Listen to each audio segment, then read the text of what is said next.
მეცნიერებმა დასვეს ასეთია ამოცანა თუ რა შეიძლება იყოს ყველაზე სტაბილური და მყარი სტრუქტურა, რომელიც შეიძლება აიგოს ნახშირბადის ატომებისაგან. სურათზე გამოსახული არის 60 ნახშირბადის ატომისაგან შემდგარი მოლეკულა, მას დაარქვეს ბაკიბოლი, ან მეორენაირად ფულერენი და გაირკვა, რომ აი აქ ასეთი საინტერესო გეომეტრიით თუ არის ატომი განთავსებული, თეორ ნახშირბადის ატომს თავის სამ მეზობელთან აქვს ბმა.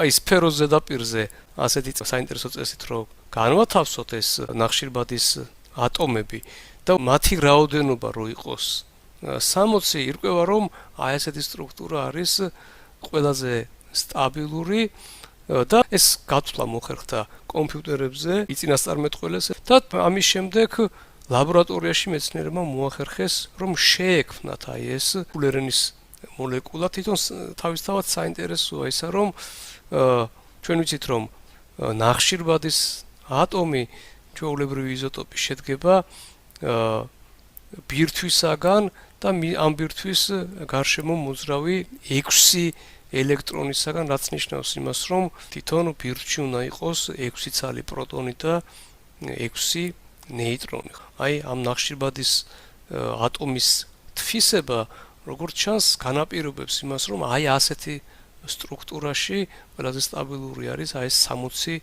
ნახშირბადისაგან შემდგარი ასეთი კონსტრუქცია.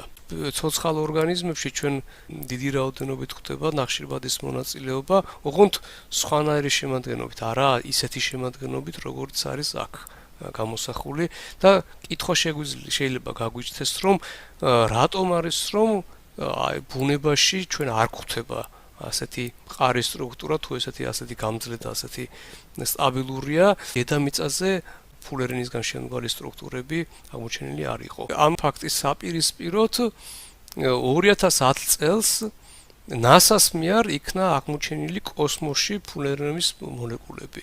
კერძოდ NASA-ს დაკვირვებებმა აჩვენეს, რომ ნისლეულში, კერძოდ თეთრი ჯუჯას T1 ტიპის ნისლეულში, რომელიც ჩვენგან დაშორებულია ფანტასტიკურად დიდი მანძილით 6500 სინათლის წელი. სპექტრულმა ანალიზმა აჩვენა, რომ აი ამ ნისლეულში მოთავსებულ გაზში მოიპოვება აი ამ C60-ის, კერძოდ ეს ფულერენის მოლეკულები, აი ესეთი საინტერესო სტრუქტურები. ისიც გაირკვა, რომ აი ამ ფულერენის მოლეკულების ზომა არის დაახლოებით 1 ნანომეტრი. მოლეკულურ დონეზე ეს არ ითვლება პატარად, იმიტომ რომ აი შედარებისათვის თუ მოვიყვანთ წყლის მოლეკულას, აი წყლის მოლეკულაზე დაახლოებით ეს 3-ჯერ დიდი არის ეს ფულერენის მოლეკულა. ასეთ შორეულ ასტრონომიულ ობიექტში საიდან დავასკვენით, რომ აი მანდამაინც ეს სტრუქტურა არის და არა სხვა.